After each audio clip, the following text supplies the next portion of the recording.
तो आज हम अपने 11th क्लास के chapter 1 basic concept of chemistry उसमें हम आगे के सारे इंपॉर्टेंट पॉइंट आज हम क्लियर करेंगे और मुश्किल से 2 वीडियो में ये सारा कंप्लीट हो जाएगा।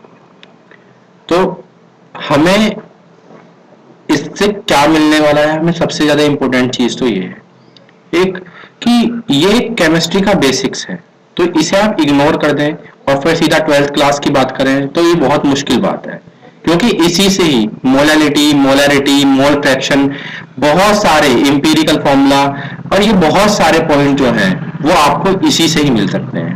और 12th क्लास में एक चैप्टर है सॉल्यूशन चैप्टर, तो उस सॉल्यूशन चैप्टर के इससे बहुत ज्यादा लिंक है। और अगर आप ये कर लेते हैं तो 12th क्लास में सॉल्यूशन चैप्टर के न्यूमेरिकल आपके with in a fraction of minute आपके जो है हो जाएंगे।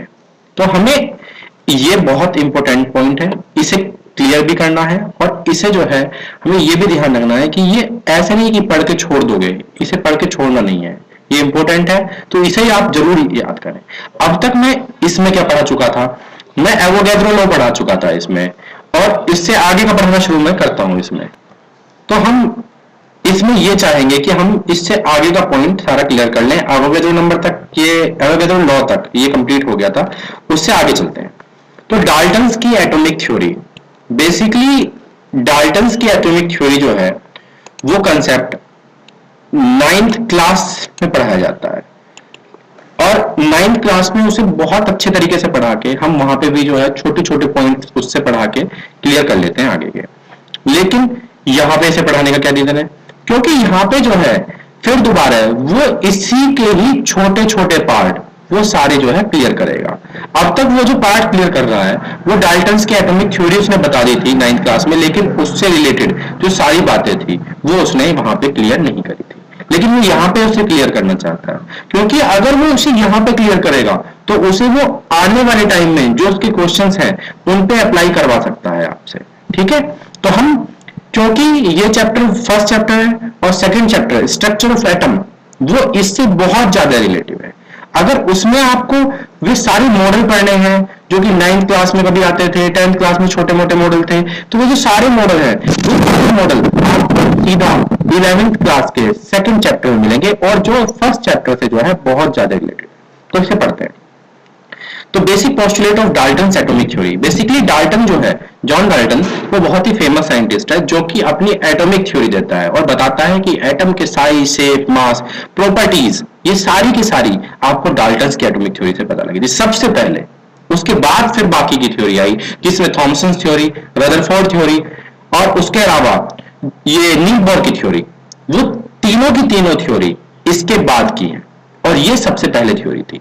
डाल्टन्स की थ्योरी फेमस होने के पीछे ये भी एक रीजन था कि उस समय हमें एटम के बारे में कुछ नहीं पता था और हमें एटम के बारे में जानना बहुत ज्यादा जरूरी था।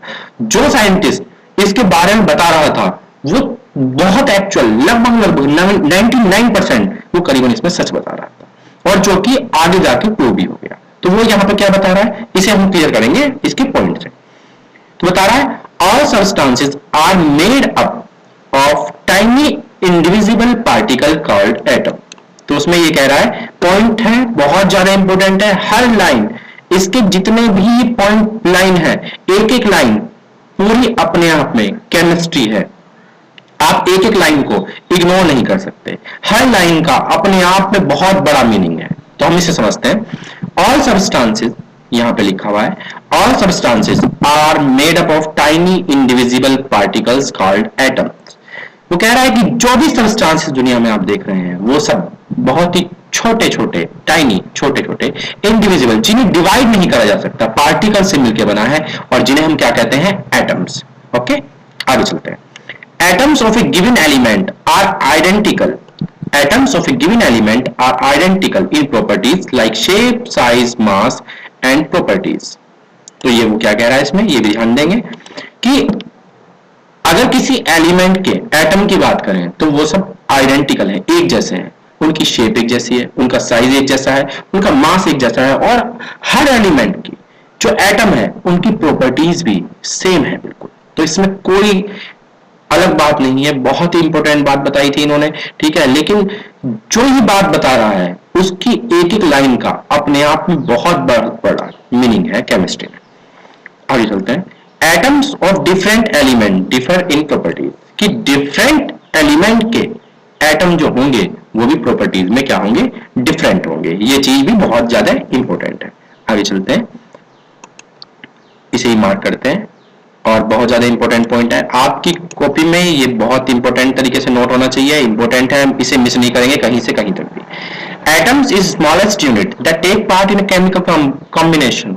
वो यहां पे ये कह रहा है कि एटम जो है वो स्मॉलेस्ट यूनिट है, क्योंकि जॉन डाल्टन जो है वो एटम को सबसे छोटी यूनिट मान रहा है, और कह रहा है कि जॉन डाल्टन ये बोल रहा है इसमें कि atom is smallest unit, atom जो है बहुत ही स्मॉलेस्ट यूनिट है, जो कि टेक पार्ट करती है किसमें, केमिकल कॉम्बिनेशन, केमिकल कॉम्बिनेशन में।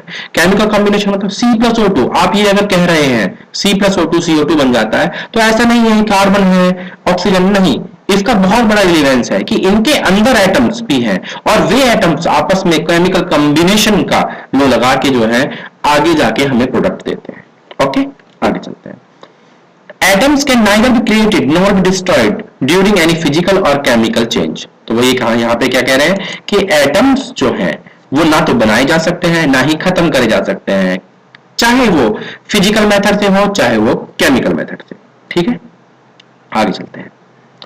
Atoms combine with each other in simple numerical ratio to form compound called molecule। तो वो यहाँ पे molecule की definition को भी प्रूव कर रहा है यहाँ पे, और ये बताना चाह रहा है कि एटम जो है आपस में कंबाइन होकर एक सिंपल रेशो में, न्यूमेरिकल रेशो 1:3, 1:8, 1:2, ये जो रेशो है न्यूमेरिकल रेशो है, तो इन न्यूमेरिकल रेशो में आपस में मिलकर आपको क्या देते हैं, मॉलिक्यूल देते हैं। तो ये बहुत ही इंपॉर्टेंट है, आप इसे मिस नहीं करेंगे बिल्कुल भी, और बहुत अच्छी तरीके से ये 6 पॉइंट है, इन 6 पॉइंट को आपको एक एक पॉइंट जो है बिल्कुल अपनी फिंगर पे होना चाहिए।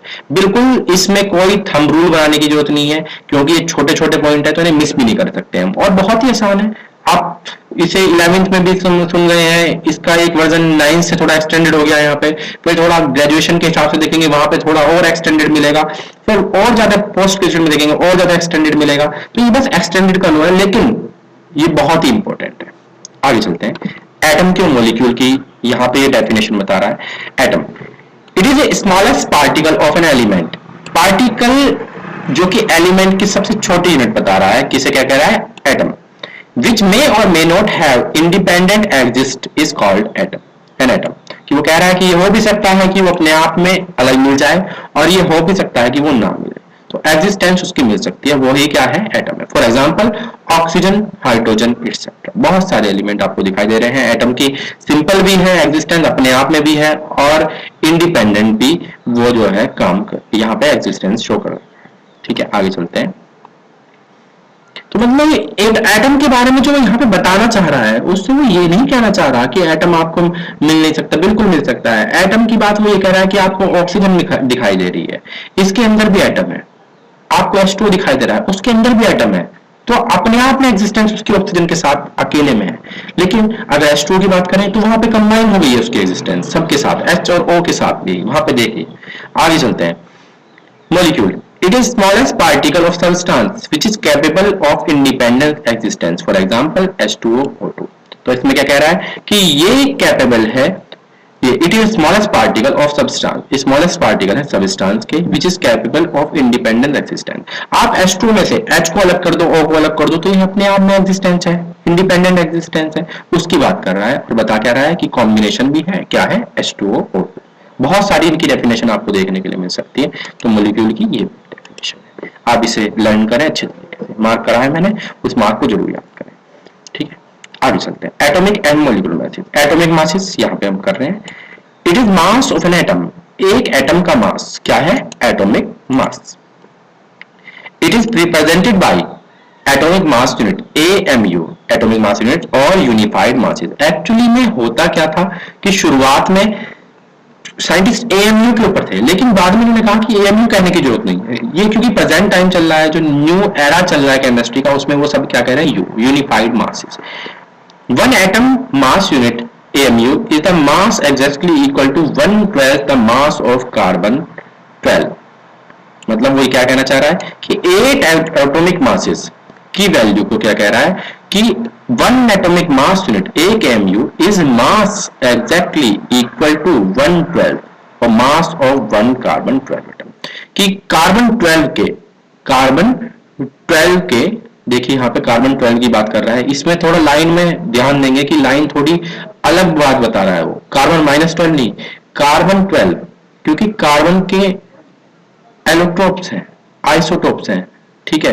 तो उस आइसोटोप में भी वो क्या कह रहा है कि C12 वाला आइसोटोप लेंगे, उसके मास का 112 करेंगे, 1/12 करेंगे, तो अगर किसी एटम का आपको मास निकालना है तो ओके। तो आगे चलते हैं, अभी आएंगे इसके ऊपर भी क्वेश्चन आएंगे, इसके ऊपर भी क्वेश्चन आएंगे, फिर दोबारा क्लियर हो जाएगा। लेकिन आपको भी लैंग्वेज में यही पता है कि 1 atomic mass unit is the mass exactly equal to 1/12 of the mass of 1 carbon 12 atom, कि कार्बन 12 के 1/12 मास की जो है हम बात करेंगे, कार्बन 12 के 1/12 मास की हम बात करेंगे, तो वो जो है क्या होता है 1 AMU। क्योंकि ऐसा नहीं है कि आपको ये लाइन का मीनिंग क्यों समझ नहीं आया, क्योंकि एक रेफरेंस है। आप अगर ये कहेंगे कि वो चीज उससे भारी है 1 किलो, तो 1 किलो जो है एक रेफरेंस है, उससे अगर 2 किलो बताओगे तो आपको बताना पड़ेगा कि 1 से 1 ज्यादा फालतू। तो ये एक रेफरेंस दे रहा है कि किसी भी एटम की अगर आपको मास यूनिट चाहिए तो आपको क्या करना पड़ेगा 1/12 करना पड़ेगा, और उसने उसे 1/12 करके एक यूनिट निकाल दी है कि 1 AMU is equal to 1.66056 into 10 to the power minus 12 ग्राम। आपको बस ये याद रखना है कि 1 AMU की डेफिनेशन और साथ में उसके क्या कि 1 AMU के ग्राम में वैल्यू, तो कितना होता है 1.66056 into 10 to the power minus 24 ग्राम। तो आगे चलते हैं, gram atomic masses. Atomic masses of an element expressed in gram is a gram atomic mass or gram atom। तो इसमें वो क्या कह रहा है कि atomic mass of an element expressed in gram, अगर ग्राम में एक्सप्रेस करा जा रहा है तो वो क्या है ग्राम एटॉमिक मास है।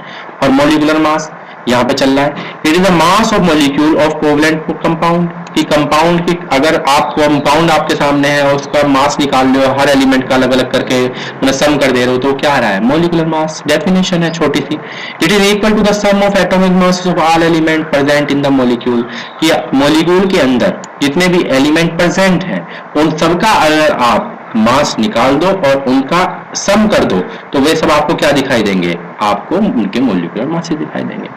फिर आगे formula unit mass, it is the mass of molecule of ionic compound. वो ऊपर कोवेलेंट कंपाउंड थे, कोवेलेंट कंपाउंड हमने 10th में पढ़े हैं, 10th में आपने पढ़े हैं कि जिनके बीच में जो है equal share pair of electron की वजह से बॉन्ड बनते हैं, तो वो सब क्या होते हैं कोवेलेंट कंपाउंड। आयनिक, आयन इलेक्ट्रॉन के एक्सचेंज की वजह से बॉन्ड बने हुए, इलेक्ट्रॉन एक अपने इलेक्ट्रॉन को दूसरों को दे देता है, यहाँ पे शेयरिंग नहीं है, उसे दे दे रहा है, तो वहां पे कौन से बॉन्ड है आयनिक कंपाउंड।